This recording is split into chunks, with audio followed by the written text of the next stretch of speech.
नमस्कार दोस्तों, स्वागत है आपका मेरे चैनल गुरु अमृत कहानियों पर। आज हम आपको बताएंगे प्रभु राम की मृत्यु आखिर कैसे हुई थी। एक दिन भगवान राम जान गए कि उनकी मृत्यु का समय हो गया है। वह जानते थे कि जो जन्म लेता है उसे मरना पड़ता है। यम को मुझ तक आने दो, मेरे लिए वैकुंठ धाम जाने का समय आ गया है, उन्होंने कहा। लेकिन मृत्यु के देवता यम अयोध्या में घुसने से डरते थे, क्योंकि उनको राम के परम भक्त और उनके महल के मुख्य प्रहरी हनुमान से डर लगता था।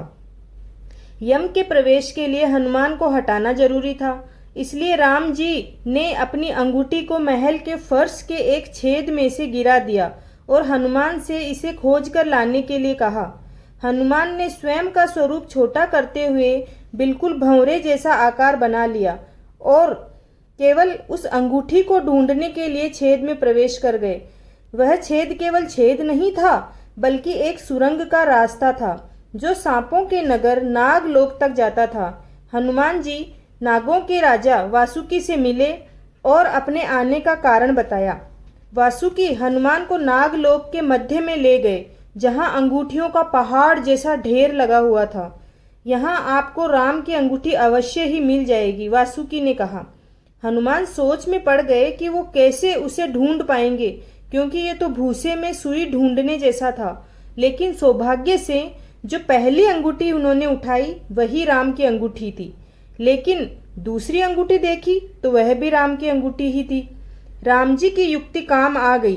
अंगूठी ढूंढने में उन्हें काफी समय लग गया।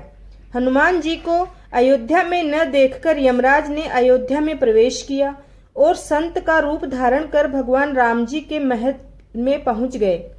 तब संत के भेष में यमराज भगवान राम से मिले।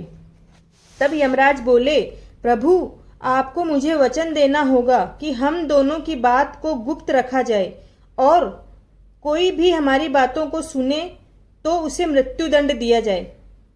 प्रभु राम बोलते हैं, आप निश्चित रहे, मैं इसी क्षण सभी द्वारपालों को बाहर भेज देता हूँ। राम जी ने लक्ष्मण को बुलाया और कहा, लक्ष्मण, ये मुनिवर मेरे साथ कोई गंभीर वार्तालाप करना चाहते हैं। तुम द्वार पर ही पहरा देना और कोई भी अंदर ना आने पाए, वरना तुम मृत्युदंड को प्राप्त हो जाओगे। इस बात का ख्याल रखना। जो आज्ञा भैया, मैं आपकी आज्ञा का पालन करूंगा। लक्ष्मण के जाने के बाद यमराज ने अपना असली रूप दिखाया और बोले, हे प्रभु, मैं आप ही का सेवक हूं और आपने ही मुझे ये क्रम दिया है और यही मेरा धर्म भी है। मैं भगवान शिव और ब्रह्मा की आज्ञा से आपसे ये कहने आया हूं कि आपने जो समय अपने लिए इस पृथ्वी लोक पर निश्चित किया था वह समय पूर्ण हो चुका है। अब आपको अपने धाम लौट जाना चाहिए। इस पर भी हे प्रभु, यदि आपको इस पृथ्वी लोक पर और समय बिताना है तो आप यहाँ रह सकते हैं। भगवान राम तो अंतर्यामी हैं। वह यमराज की बातों को सुनकर मंद मंद मुस्कुरा रहे थे।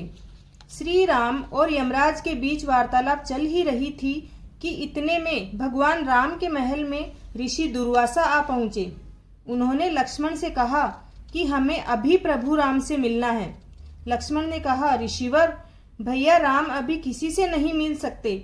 उन्होंने किसी को भी कक्ष में न आने का आदेश दिया है। मैं उनके समक्ष नहीं जा सकता। लक्ष्मण की बातों को सुनकर दुर्वासा ऋषि को क्रोध आ गया और वह श्राप देने लगे, मेरा इतना घोर अपमान अगर मुझे राजा राम से नहीं मिलने दिया तो मैं पूरी अयोध्या नगरी को श्राप दूंगा।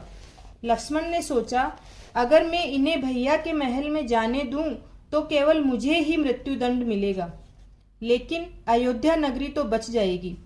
लक्ष्मण बोले, मुनिवर, मैं भैया को आपके आने की सूचना देकर आता हूँ।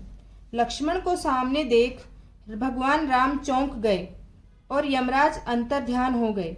राम जी दुखी हुए कि एक राजा होने के नाते उन्हें लक्ष्मण को मृत्युदंड देना होगा। राम जी ने अपने कुल गुरु से इस विषय में वार्तालाप किया। गुरु बोले, राम, किसी अपने का त्याग करना भी मृत्युदंड के बराबर होता है, इसलिए तुम लक्ष्मण का त्याग कर दो।